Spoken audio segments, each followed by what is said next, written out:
Hello student, welcome in biology video tutorial. We are learning the topic number 4, that is kingdom Animalia.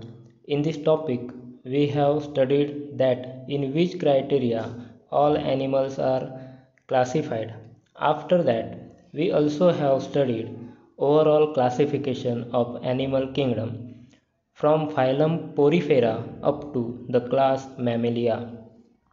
Today we are going to study in detail about the first phylum, and that is the phylum Porifera. We know that general character of phylum Porifera as itself the first word, that is pori means pores and feron means bearing. आपल्याला माहिती आहे general character आपण यापूर्वीच्या व्हिडिओमध्ये बघितलेलेच आहेत. आता आपण डिटेलमध्ये बघूया.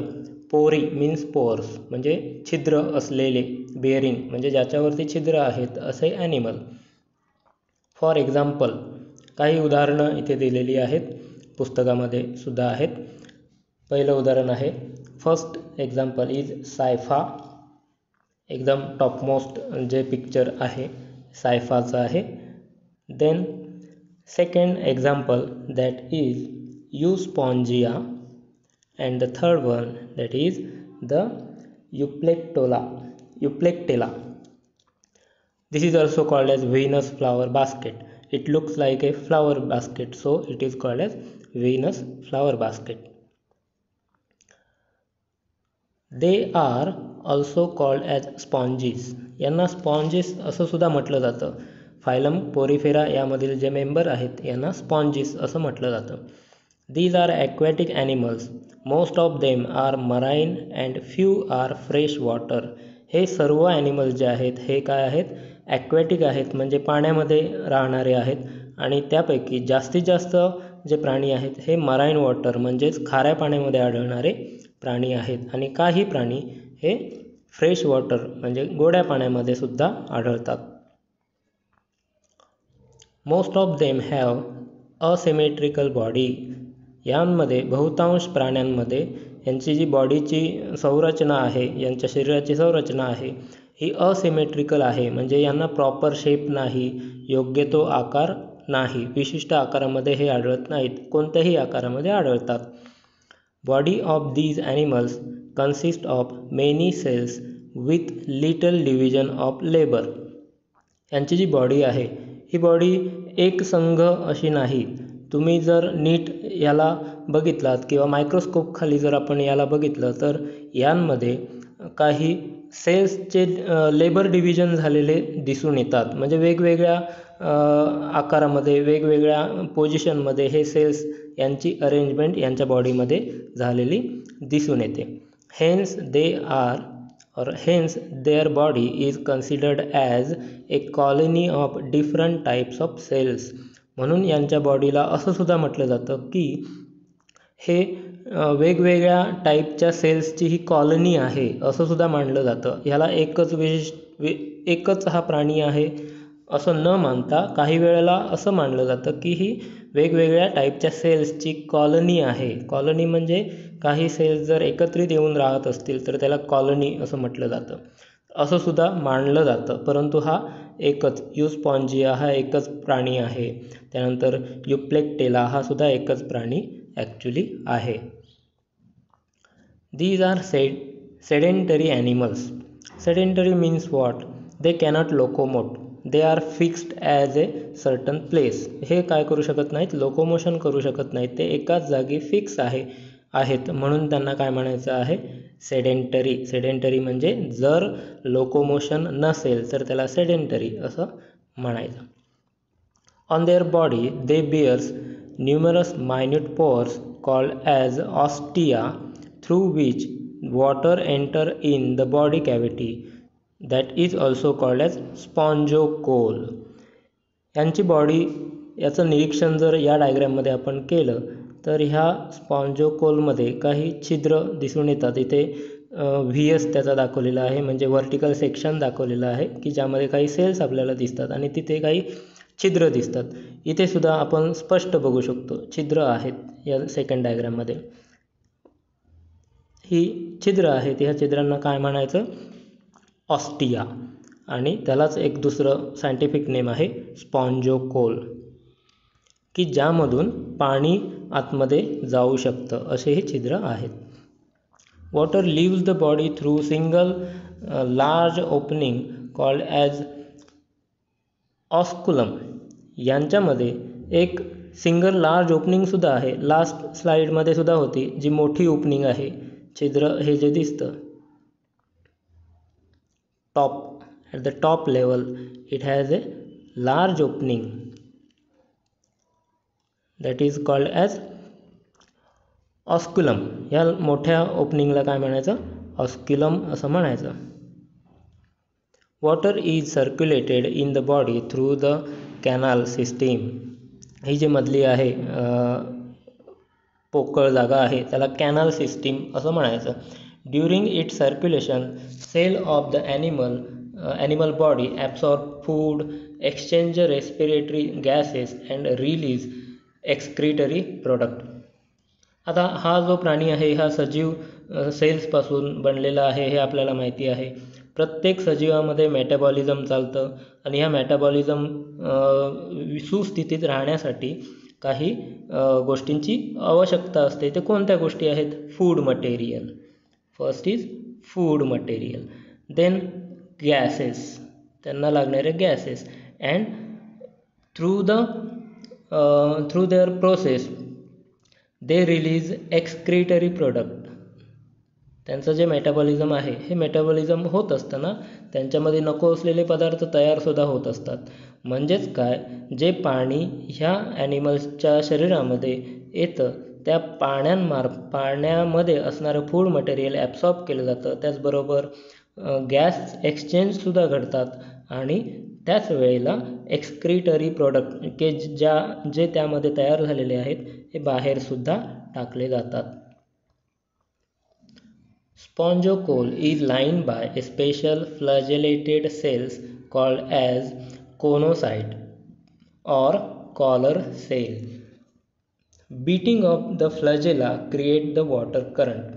आता मगाशीच आपण बघितलं की कॅनल कॅव्हिटीमधून पाणी आतमध्ये येतं. कॅनल कॅव्हिटीमधून पाणी आतमध्ये येतं. मग हे पाणी आतमध्ये आल्यानंतर ह्या पाण्याला काहीतरी विशिष्ट फ्लो दिला पाहिजे. त्याशिवाय जे पाणी आहे ते आतमध्ये सर्क्युलेट होणार नाहीत. मग पाणी सर्क्युलेट होण्यासाठी हा जो सेल आहे कॉलर सेल हा रिस्पॉन्सिबल आहे. आणि तो कसा काय रिस्पॉन्सिबल आहे? तर काय, बीटिंग ऑफ फ्लजेला हा जो आहे याला काय म्हणायचं? फ्लजेला. ह्यामध्ये बघा भरपूर फ्लजेला आहेत.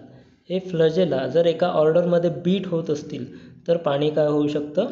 एका डायरेक्शनमध्ये सर्क्युलेट होऊ शकतं.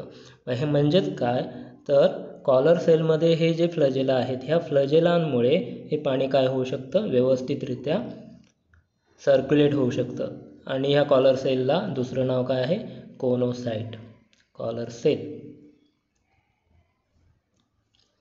Body of these animal is supported by calcareous or siliceous spicules or proteinaceous spongin fiber. हे जे स्पॉन्जेस आहेत हे स्पॉन्जेस वेगवेगळ्या प्रकारचे आहेत ते आपल्याला माहिती आहेत. काही स्पॉन्जेसमध्ये कॅल्कॅरियस स्ट्रक्चर्स आढळून येतात की ज्यामुळे त्यांना ताठरपणा, एक विशिष्ट आकार, म्हणजे एकाच विशिष्ट आकारात नसतात पण वेगवेगळा आकार, पण तो आकार टिकवण्यासाठी कॅल्कॅरियस मटेरियल हे रिस्पॉन्सिबल असतं. त्याचबरोबर सिलिशियस म्हणजे सिलिका असलेलं मटेरियल तेच सिलिशियस, त्यालाच काय म्हटलं जातं? सिलिशियस मटेरियलला स्पिक्युल्स. ऑर काही स्पॉन्जेसमध्ये काय असतं? प्रोटीन असलेलं प्रोटीनेशियस फायबर्स, त्यांना स्पॉन्जिन फायबर असं म्हटलं जातं. हे जे काही फायबर्स दिलेले आहेत ते स्पॉन्जिन फायबर्स आहेत. These are proteinaceous fibres and the fibers which have spike, they are siliceous fiber, and these are proteinaceous fiber, and these are calcareous fiber. Proteinaceous fiber, calcareous fiber, then siliceous fiber, which have spike, they are siliceous fiber. So all kind of fibers they have for their strength of their body. Then reproduction, they reproduce asexually as well as sexually.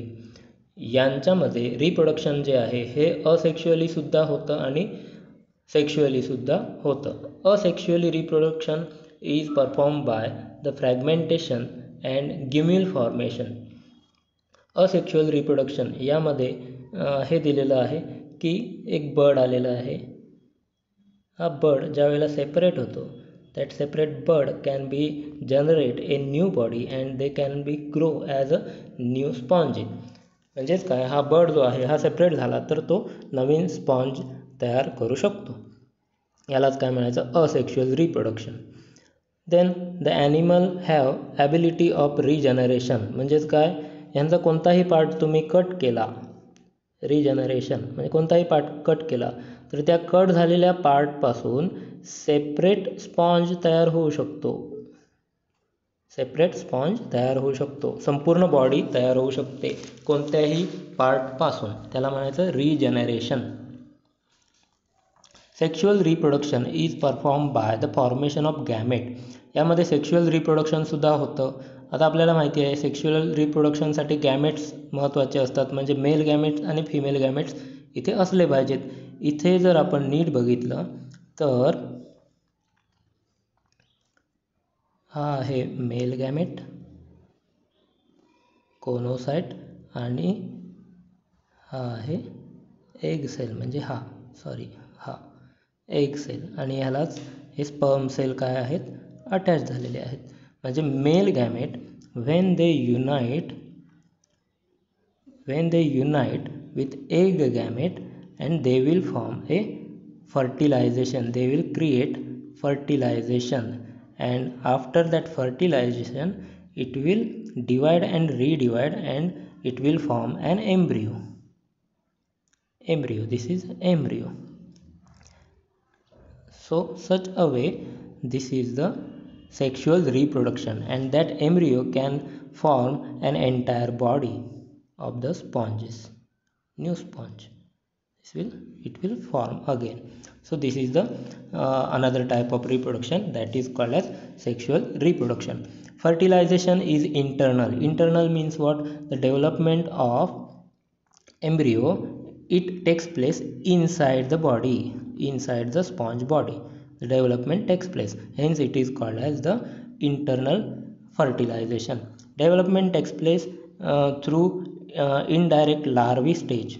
यामध्ये ही जी stage आहे याला larvae stage असे म्हटले जाते. Larvae stage म्हणजे काय, it can be act as a separate individual and it can place at a different location. म्हणजे हे सेपरेट इंडिव्हिज्युअल म्हणून हे ॲक्ट होऊ शकतं आणि वेगळ्या लोकेशनवरती जाऊन तिथे प्लेस होऊन नवीन स्पॉन्जेस तयार होऊ शकतात. तर हे झालं फायलम पोरिफेरा याबद्दल. तर या व्हिडिओवर आधारित एक तुम्हाला प्रश्न विचारला जाईल. त्या प्रश्नाचं उत्तर तुम्ही कॉमेंट बॉक्समध्ये द्यायचं आहे. जो विद्यार्थी जास्तीत जास्त कॉमेंट बॉक्समध्ये व्यवस्थित बरोबर उत्तर देईल, कॉलेज चालू झाल्यानंतर त्या विद्यार्थ्याला काहीतरी बक्षीस मिळेल. आजचा प्रश्न असा आहे, why sponges are considered as sedentary animals? Why sponges are considered as sedentary animals? You have to answer it in the comment box. Whatever the main point in this video, all the students are requested to note down in your notebook. यामध्ये असणारे महत्त्वाचे मुद्दे सर्व विद्यार्थ्यांनी आपल्या वहीमध्ये लिहून ठेवायचे आहेत. थँक्यू.